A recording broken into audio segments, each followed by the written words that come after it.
Right now, your brain is holding memories you don't consciously remember. In the last video, we talked about trapped emotions, how the energy of a painful experience can stay stored in the body long after the moment has passed. The question I left you with was, how do you actually find what you're carrying? To answer that, I need to first introduce you to the most powerful intelligence you will probably ever encounter in this lifetime, and that is your own subconscious mind. Most of us give very little thought to the subconscious. We think of the mind as the thinking part of us, the part that reasons, plans, and makes decisions. But that part of you, the conscious thinking mind, accounts for only a tiny fraction of your brain's total activity. The rest is your subconscious. And right now, without any conscious effort from you, it's keeping your heart beating, your lungs breathing, your immune system running, your hormones balancing, millions of processes coordinated simultaneously with a precision not even a supercomputer can match. Most of the brain's moment-to-moment information processing happens outside of our conscious awareness. Your conscious thoughts only access a relatively narrow and limited portion of the brain. But here's what most people don't realize. That layer of intelligence below your conscious waking mind, the autonomic nervous system and the subconscious, is recording and storing a detailed record of everything that happens to you. In the mid-20th century, a neurosurgeon named Dr. Wilder Penfield was trying to cure epilepsy. His patients suffered from seizures so severe that nothing else had helped them. His approach was to locate the precise area of the brain responsible and remove it. But to do that safely, without destroying a patient's ability to speak or move or see, he needed to map the brain first. So he developed a procedure that sounds almost unbelievable today. He would open the skull under local anesthesia, leaving the patient fully conscious on the table. Then he would touch different areas of the exposed brain with a small electrical probe and ask the patient what they experienced and carefully mark which regions controlled which functions. And it worked. His surgical outcomes were remarkable. The Montreal procedure, as it came to be known, became the foundation of modern epilepsy surgery. And his brain maps are still used today, practically unaltered. But that's not why I'm telling you about him, because in the middle of this work, while he was simply trying to find the right area to operate on, something totally unexpected happened. When he touched certain areas of the temporal lobe, patients didn't just feel a sensation. They remembered. Not vaguely, not a general impression. They relived complete experiences, scenes from their childhood, a smell from decades past, the sound of a voice they hadn't heard in years. One patient heard a piece of music so clearly she thought someone had turned on a radio in the operating room. And here's what astonished Penfield most. When he touched the same spot again, the same memory returned exactly. Not an approximation, the same experience, in the same detail, retrieved precisely on demand. He wasn't looking for this. This wasn't even meant to be an experiment about memory. It happened in the middle of surgery on a patient who was awake, and it changed the direction of his life's work. Penfield spent the rest of his career trying to understand what he had stumbled upon. And what he concluded was this: the brain is a perfect recorder. Every experience you have ever had is stored there. Every face, every sound, every moment of grief or joy, even the ones your conscious mind hasn't thought about in years, even the ones you believe you've moved past, they are still there, shaping who you are and how you feel, whether you are aware of them or not. But Penfield's most profound discovery wasn't about memory at all. It was about what he couldn't find. In hundreds of thousands of individual stimulations across his career, he could trigger memories, he could trigger sensations, movements, and emotions, but there was one thing he could never produce. No matter where he placed the probe, He could never stimulate a thought. He couldn't cause abstract reasoning. He couldn't stimulate a sense of meaning or will or wisdom or moral conscience. He could never make a patient solve a problem or feel a sense of justice or experience genuine love. By the end of his life, this man who had spent decades literally touching the human brain with an electrode concluded something remarkable.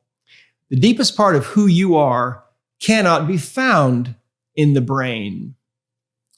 And I find that extraordinary, and I believe it is true, because what I have seen in my own 30 years of practice is that there is an intelligence inside each of us that goes beyond what we can explain physically, an intelligence that records everything, that knows what we are carrying, and if we learn to listen, can tell us exactly what needs to be released. Here's what I want you to sit with for a moment. Think about the patterns in your own life that have never fully made sense. The anxiety that comes from nowhere. The anger that arrives faster than the situation warrants. The relationships that seem to follow the same painful script, no matter how hard you try to change them. The physical symptoms that the doctors can't explain. The feeling of being stuck in a life that should feel better than it does. Most people assume these things are just how they are. Personality, wiring, bad luck. But what if they aren't? What if they are messages? Your subconscious doesn't speak in words. It can't sit you down and say, there's something from 15 years ago that you never fully processed and it is still affecting you. It doesn't work that way. Instead, it speaks through the body, through physical sensation, through the emotions that surface at unexpected moments, through the patterns that repeat themselves year after year, regardless of how much conscious effort you apply to changing them. I've come to think of this as the language of the body. Your body has been speaking this language your entire life. The relationship that follows the same painful pattern, no matter how many times you try to do it differently, the success that arrives and then quietly slips away, the feeling of being on the verge of something and then pulling back, the emotion that surges up long after you thought you were over it. These are not character flaws. They are not you being weak or broken or difficult. They are your subconscious, that faithful, perfect recorder trying to get your attention, trying to show you what is still stored, what is still waiting to be released.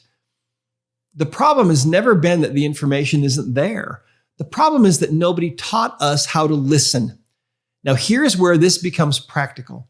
If the subconscious mind holds a perfect record of everything you've ever experienced, including every trapped emotion in your body, then it also knows exactly what you're carrying right now.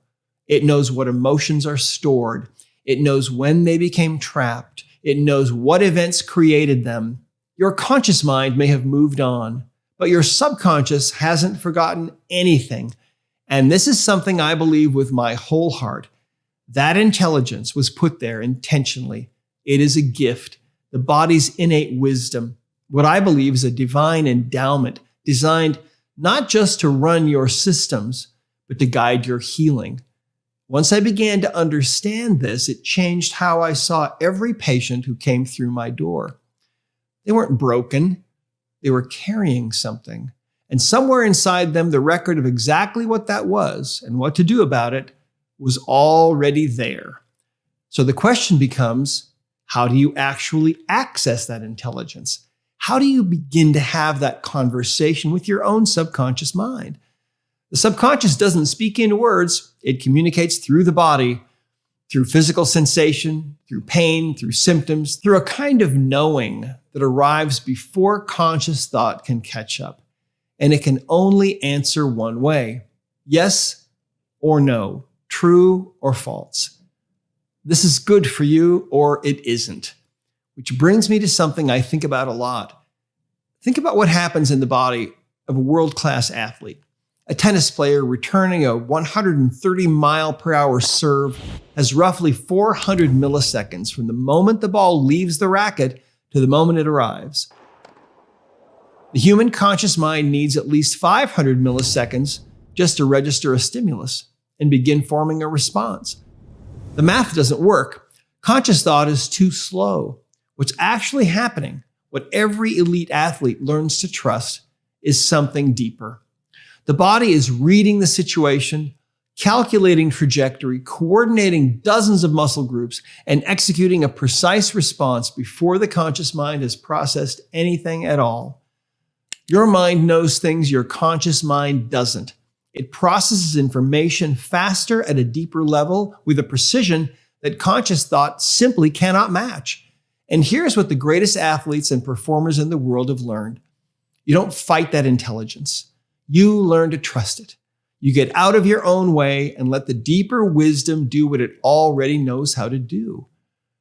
What I discovered in 30 years of practice is that this same intelligence, this same subconscious wisdom that can return a 130-mile-per-hour serve, is also holding a complete record of your emotional life. Every experience, every moment of grief, fear, or pain that didn't fully process, every trapped emotion still stored in your body, it's all there. And just as an athlete learns to access what their body already knows, there are ways to ask your own subconscious what it's been carrying and what it's ready to release. That process is what the emotion code is built on. So here is what I will leave you with. The pain, the anxiety, the emotional patterns you keep returning to, your body hasn't been betraying you. It has been keeping a faithful record. It has been trying to tell you something. Every symptom is a message. Every pattern is a signal. Your subconscious has been patiently, loyally holding the record of what still needs to be released, waiting for you to learn how to ask. You are not stuck because something is fundamentally wrong with you.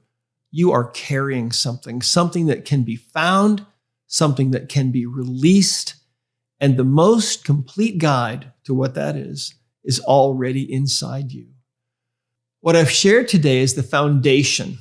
The subconscious mind holds the record, and the body communicates that record to us through physical responses. In the next video, I'm going to discuss the body in more depth and about how emotions are actually generated from our organs. I'll see you in the next one.